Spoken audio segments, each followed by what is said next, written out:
اعوذ باللہ من الشیطان الرجیم بسم اللہ الرحمن الرحیم۔ آج کی حدیث مبارکہ کا عنوان ہے اللہ تعالیٰ کا محبوب ترین عمل۔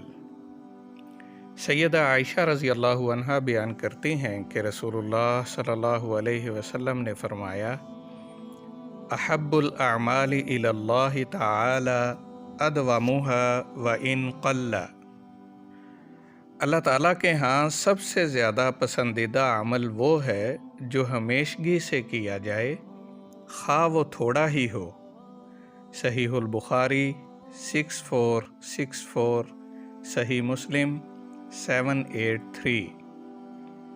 جو عمل خواہ چھوٹا سا ہی ہو لیکن باقاعدگی اور ہمیشگی سے کیا جائے تو وہ اللہ کی نظر میں ان اعمال سے زیادہ محبوب ہے جو بڑے بڑے تو ہوں لیکن تسلسل اور دوام سے نہ کیے جائیں۔ یعنی اسے ہم اپنی محاوراتی زبان میں یوں کہہ سکتے ہیں کہ اللہ تعالیٰ کے ہاں مقدار کی نہیں بلکہ معیار کی اہمیت ہے۔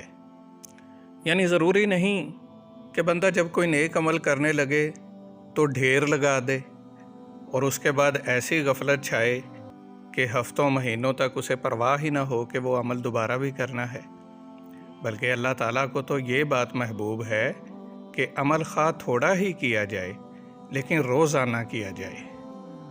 آپ ہفتے 2 ہفتے یا مہینے بعد 4-5 سپارے پڑھ لیں، اس سے زیادہ بہتر یہ ہے کہ آپ روزانہ آدھا سپارہ پڑھ لیا کریں، یہ اللہ تعالیٰ کو زیادہ پسند ہے۔ اسی طرح سیدہ عائشہ رضی اللہ عنہا بیان کرتی ہیں کہ رسول اللہ صلی اللہ علیہ وسلم نے فرمایا، ان اللہ یحب اذا عمل احدکم عملا ان یتقنہ۔ یقیناً اللہ تعالیٰ کو یہ پسند ہے کہ جب تم میں سے کوئی بندہ عمل کرے تو بڑے ہی اچھے طریقے سے کرے۔ صحیح الجامع صغیر 1880۔ یعنی اس میں کوتاہی، سستی اور غفلت نہ کرے بلکہ مکمل خلوص، انہماک اور توجہ کے ساتھ وہ عمل کرے تاکہ اللہ کے ہاں سے پروانہ قبولیت حاصل کرنے کے ساتھ ساتھ اس کی محبت کے حصول کا بھی ذریعہ بن سکے۔ السلام علیکم ورحمۃ اللہ وبرکاتہ۔